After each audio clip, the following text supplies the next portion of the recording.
Welcome to aspirants. আজকের ভিডিওর topic combinational logic circuit কাকে বলে এবং তার ভাগ সম্পর্কে আলোচনা। তো আজকের ভিডিও শুরু করার আগে আমি বলে দিই, আগের দিনের ভিডিও ছিল এক্স অর গেট এবং এক্স নর গেট সম্পর্কে এবং ইউনিভার্সাল গেট সম্পর্কে। সেখান থেকে আমাকে কয়েকজন কোয়েশ্চেন করেছে যে এক্স নর গেটের ট্রুথ টেবিল থেকে কি করে লজিক এক্সপ্রেশনটা পাচ্ছি। তো তাদেরকে বলবো আজকের ভিডিওটা এবং পরবর্তী যে ভিডিওগুলো আসতে চলেছে সেগুলো যদি একটু দেখে তাহলে সেই প্রবলেমটা সলভ হয়ে যাবে। তো শুরু করা যাক আজকের ভিডিও। তো প্রথমেই আসি, কম্বিনেশনাল লজিক সার্কিট কাকে বলে। কম্বিনেশনাল লজিক সার্কিট হচ্ছে কিছু ইনপুট বর্তমান ইনপুটের সাহায্যে বা বর্তমান ইনপুট মিলিত হয়ে যে আউটপুট প্রদান করে। কম্বিনেশনাল লজিক সার্কিট যখন ইনপুটের একটি সেট একসাথে মিলিত হয়ে একটি আউটপুট সিগন্যাল তৈরি করে, সেই প্রকার লজিক সার্কিটগুলিকে কম্বিনেশনাল লজিক সার্কিট বলা হয়। মানে কি? মানে কম্বিনেশনাল লজিক সার্কিট শুধুমাত্র প্রেজেন্ট ইনপুটের ওপর ডিপেন্ড করে আউটপুট প্রোভাইড করে। এটা হচ্ছে কম্বিনেশনাল লজিক সার্কিটের সংজ্ঞা বা কাকে বলে। তো কম্বিনেশনাল লজিক সার্কিটের বৈশিষ্ট্যগুলো দেখে নেওয়া যাক। কম্বিনেশনাল লজিক সার্কিটের দুটি প্রধান বৈশিষ্ট্য আছে, দুটোই প্রধান বৈশিষ্ট্য। প্রথমটা কি, এই কম্বিনেশনাল লজিক সার্কিট শুধুমাত্র বর্তমান ইনপুটের ওপর নির্ভর করে আউটপুট প্রদান করে, পূর্ববর্তী কোনো ইনপুট বা আউটপুট সেটের উপর কোনোভাবে নির্ভর করে না। মানে আগের কোনো ইনপুট বা আউটপুট সেটের উপর এই কম্বিনেশনাল লজিক সার্কিট ডিপেন্ড করছে না। সেকেন্ড, এই প্রকার লজিক সার্কিটের কোনো মেমোরি থাকে না, মানে কোনো মেমোরি ডিভাইস থাকে না এই লজিক সার্কিটগুলোতে, অর্থাৎ ইনপুট বা আউটপুটের কোনো রকম স্টোরেজ থাকে না। এই কম্বিনেশনাল লজিক সার্কিট কোনো ইনপুট ডেটা বা আউটপুট ডেটাকে স্টোর করে রাখতে পারে না। তাহলে কম্বিনেশনাল লজিক সার্কিটের ব্লক ডায়াগ্রামটা যদি করি তাহলে কীরকম হবে, তার আগেতে বলে রাখি ব্লক ডায়াগ্রাম কি। ব্লক ডায়াগ্রাম হচ্ছে যে কোনো একটা সার্কিটের বা লজিক গেটের তার একটা বক্স রিপ্রেজেন্টেশন। মানে এই লজিক সার্কিটের যে বক্সটা আছে, এই বক্সের শুধু ইনপুট আর আউটপুট কম্বিনেশনগুলো দেখানো থাকবে, তাছাড়া তার সার্কিটের ডিটেলস কিছু থাকবে না, সেটাকে বলা হয় ব্লক ডায়াগ্রাম। ব্লক ডায়াগ্রামটির লেফট সাইডে সর্বদা ইনপুট সিগন্যাল থাকে এবং রাইট সাইডে সর্বদা আউটপুট সিগন্যাল থাকে। আর এই ব্লক ডায়াগ্রামের ভিতরেতে পুরো সার্কিট ডিজাইনটা থাকে, সেটাকে সেই সার্কিট ডিজাইনটা ব্লক ডায়াগ্রামে আমরা দেখতে পাই না।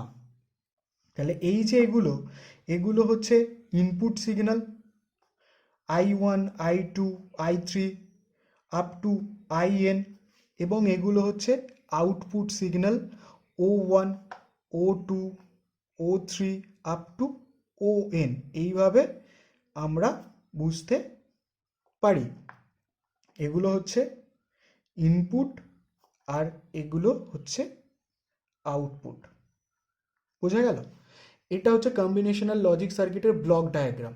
তাহলে যদি প্রশ্নতে আসে যে কম্বিনেশনাল লজিক সার্কিট কাকে বলে এবং তার বৈশিষ্ট্যগুলি লেখো, তাহলে আমাকে এই সংজ্ঞাটা, তার দুটি বৈশিষ্ট্য এবং কম্বিনেশনাল লজিক সার্কিটের এই ব্লক ডায়াগ্রামটা দিতে হবে। এবার কম্বিনেশনাল লজিক সার্কিটের যে যে ভাগগুলো আমাদেরকে পড়তে হবে সেটা দেখে নিই। সেটা হচ্ছে Eder circuit. Eder circuit Eder সার্কিটের দুটি ভাগ, একটা হচ্ছে হাফ অ্যাডার আর ফুল অ্যাডার।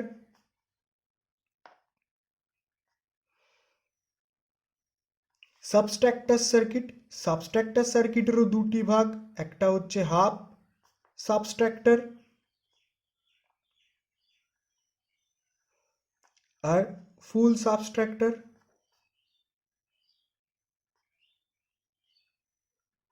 সেমভাবে মাল্টিপ্লেক্সার, ডিমাল্টিপ্লেক্সার, এনকোডার, ডিকোডার।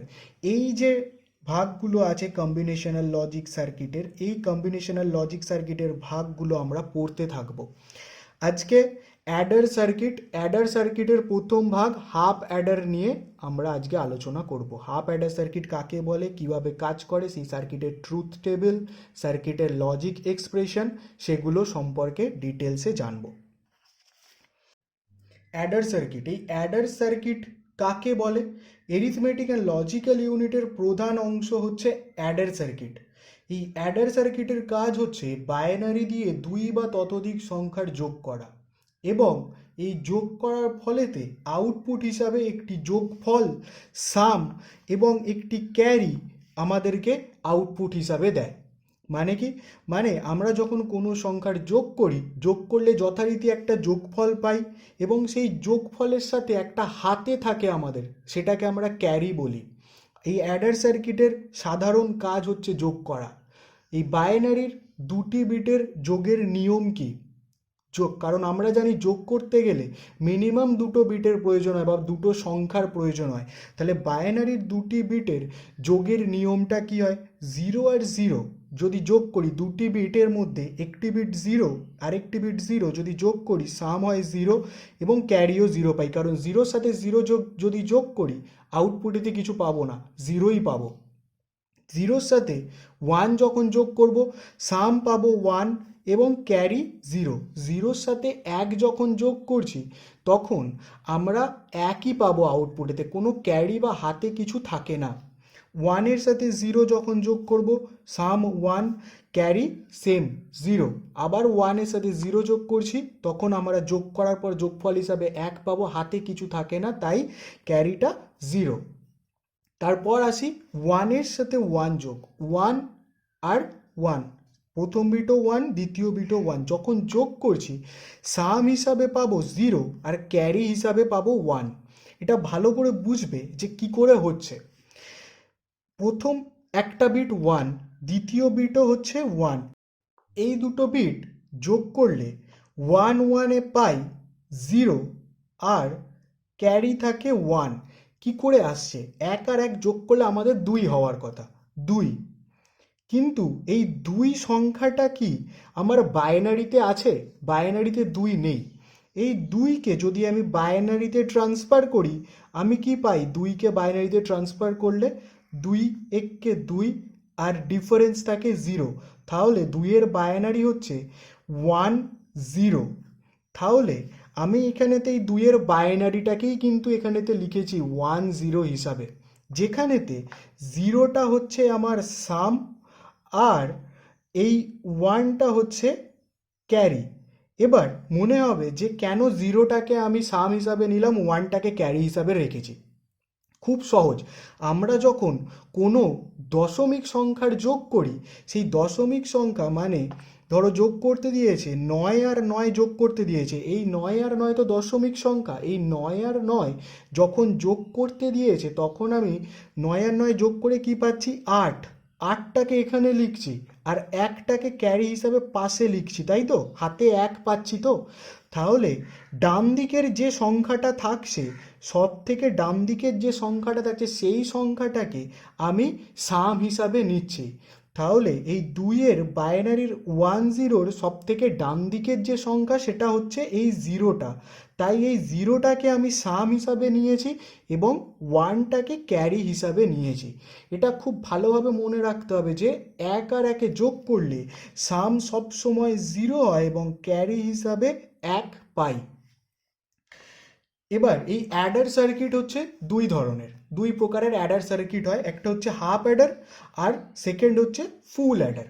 যেটা পড়বো সেটা হচ্ছে half Eder circuit. Half Eder circuit ব্যবহার করে দুটি বাইনারি বিটের যোগ করা হয় এবং একটি বিট সাম এবং একটি বিট ক্যারি আউটপুট হিসাবে পাই। অর্থাৎ হাফ অ্যাডার সার্কিটের কাজ হচ্ছে শুধুমাত্র দুটো বাইনারি বিটের যোগ করা, এবং এই দুটো বাইনারি বিটের যোগ করার ফলে আউটপুটেতে একটা বিট সাম এবং একটা বিট ক্যারি পাই শুধু, ব্যাস। তাহলে হাফ অ্যাডার সার্কিটের ইনপুট হিসাবে কি আমরা দিই? ইনপুট হচ্ছে 2 bit binary number, and output কি? আউটপুট হিসাব পাই 1 বিট সাম এবং 1 বিট ক্যারি। এটাই হচ্ছে বাইনারির ইনপুট এবং আউটপুট হাফ অ্যাডার সার্কিটের। তো হাফ অ্যাডার সার্কিটের ট্রুথ টেবিলটা কী হয় সেটা দেখে নিই। ট্রুথ টেবিলেতে যেহেতু দুটো বিট ইনপুট, তাহলে দুটো বিট ইনপুট দিয়ে আমরা কতগুলো ইনপুটের কম্বিনেশন পাই? চারটে। সেই চারটে ইনপুটের কম্বিনেশন কি কি? 0 0 0 1 1 0 1 1, চারটে ইনপুট কম্বিনেশন। এবং এই চারটে ইনপুট কম্বিনেশন থেকে আউটপুটেতে কি পাবো? সাম এস ক্যারি সি। তাহলে 0 0 যদি যোগ করি, 0 0 যোগ করলে কি পাবো? সাম 0 ক্যারি 0। 0 1 যোগ করলে সাম 1 ক্যারি 0। 1 0 যোগ করলে সাম 1 ক্যারি 0। এবার 1 1 1 1 যোগ করলে আমরা কি পাই সেটা আমি একটু আগেই বলেছি। 1 1 যোগ করলে আমাদের সাম সবসময় 0 হবে আর ক্যারিটা হবে 1। এটা হচ্ছে ট্রুথ টেবিল, হাফ অ্যাডার সার্কিটের ট্রুথ টেবিল। এবার এই ট্রুথ টেবিল থেকে কি করে লজিক এক্সপ্রেশন বা বুলিয়ান এক্সপ্রেশনটা তৈরি করব সেটা দেখি। এটা নিয়ে কয়েকজনের প্রশ্ন ছিল যে এই ট্রুথ টেবিল থেকে কি করে বুলিয়ান এক্সপ্রেশনটা তৈরি হচ্ছে। তো এখানটা ভালো করে বুঝতে হবে। আমি কি বলেছি? বলেছি যে যখন বুলিয়ান এক্সপ্রেশন বা বুলিয়ান সমীকরণ তৈরি করছি কোনো ট্রুথ টেবিল থেকে, সেই ট্রুথ টেবিলের যে আউটপুট সিগন্যালগুলো আছে, সেই আউটপুট সিগন্যালগুলোর মধ্যে যে ভ্যালিড সিগন্যালগুলো আছে, অর্থাৎ 1 পাচ্ছি যেগুলোতে, সেই 1 সিগন্যালগুলো যে ইনপুট কম্বিনেশনের রেসপেক্টে পাচ্ছি সেগুলোকে বা সেই ইনপুট কম্বিনেশনগুলোকে আমি এখানে এক্সপ্রেশন হিসাবে নেব। তাহলে সামের এক্সপ্রেশনটা তৈরি করার জন্য আমি সামের যে আউটপুট লাইনটা আছে সেই সামের আউটপুট লাইনটাকে দেখব। সামের আউটপুট লাইনে ভ্যালিড আউটপুট অর্থাৎ 1 আউটপুট কোথায় পেয়েছি? এটা আর এটা, অর্থাৎ দ্বিতীয় এবং তৃতীয় ইনপুট কম্বিনেশনের জন্য আমি ভ্যালিড আউটপুট পেয়েছি, অর্থাৎ আউটপুটেতে 1 পেয়েছি। তাহলে প্রথম আউটপুটে 1টা পেয়েছি যখন এতে 0 এবং বিতে 1, তাহলে এটা আমার একটা হচ্ছে ইনপুট কম্বিনেশন।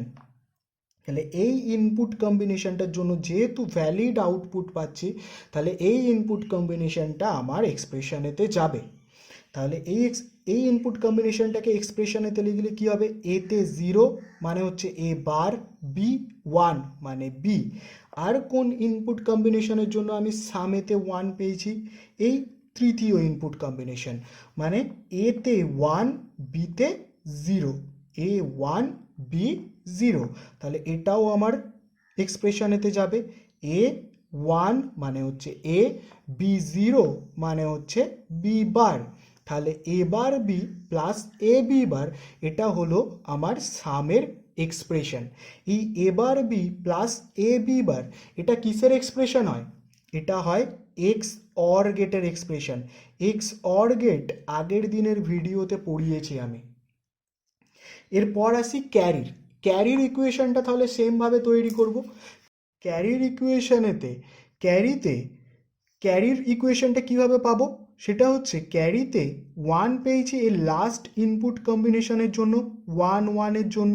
তাহলে ক্যারির ইকুয়েশনটা হবে এ 1 বিতে 1, তার মানে এ বি হচ্ছে ক্যারির ইকুয়েশন এ বি। কীভাবে ইকুয়েশনটা তৈরি করলাম বোঝা গেল?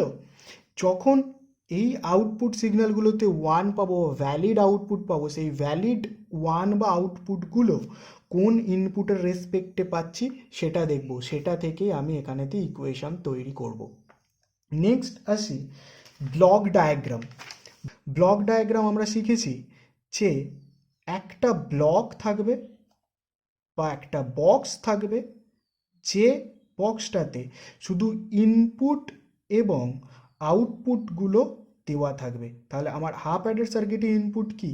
এ আর বি, আর আউটপুট হিসাবে কি পাই? এক বিট সাম, যেটাকে এস ধরেছি, আর একটা ক্যারি, যেটাকে সি ধরা হয়েছে। আর এই সার্কিটটা হচ্ছে half Eder circuit. Half Eder circuit. এটা গেল ব্লক ডায়াগ্রাম। এরপর আসি লজিক সার্কিট। লজিক সার্কিটটা কি করে তৈরি করব? লজিক সার্কিট মানে হচ্ছে বা সার্কিট ডায়াগ্রাম, হাফ অ্যাডার সার্কিটের সার্কিট ডায়াগ্রাম। সার্কিট ডায়াগ্রামটা কিভাবে করব? সেটা হচ্ছে যে আমাদের সাম আমরা পেয়েছি এ এক্সক্লুসিভ অর বি, আর ক্যারি পেয়েছি এ পি। এই সাম এবং ক্যারিটাকে আমাকে কি করতে হবে?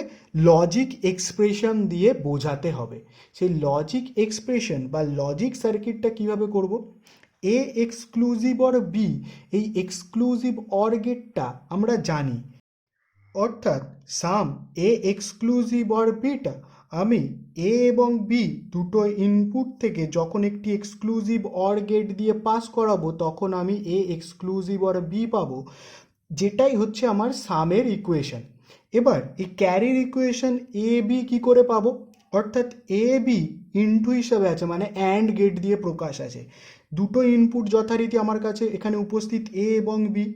এই এ এবং বি ইনপুটগুলিকে আমি ব্যবহার করব অ্যান্ড গেটের ইনপুট হিসাবে। তাহলে এ এবং বি দুটো ইনপুট অ্যান্ড গেটের ইনপুট হিসাবে ব্যবহার করে আমি পেলাম এ বি। তাহলে এই এ বিটাই হচ্ছে আমার ক্যারির ইকুয়েশন সি। তাহলে এটা গেল লজিক সার্কিট। তাহলে হাফ অ্যাডার সার্কিটের কাকে বলে? ট্রুথ টেবিল এবং বুলিয়ান এক্সপ্রেশন, তার ব্লক ডায়াগ্রাম এবং লজিক সার্কিট সম্পর্কে জানলাম। এটা গেল হাফ অ্যাডার। ফুল অ্যাডার সম্পর্কে পরের ভিডিওতে বলবো। বাড়িতে সকলে যেটা ট্রাই করবে সেটা হচ্ছে বেসিক গেট ব্যবহার করে হাফ অ্যাডার সার্কিট কি করে তৈরি করি। বেসিক গেট ব্যবহার করে কি করে হাফ অ্যাডার সার্কিট তৈরি করি সেটা সকলে বাড়িতে করে নিয়ে আসবে, আমাকে কমেন্ট এবং মেসেজের মাধ্যমে জানাতে পারবে। Thank you, have a good day.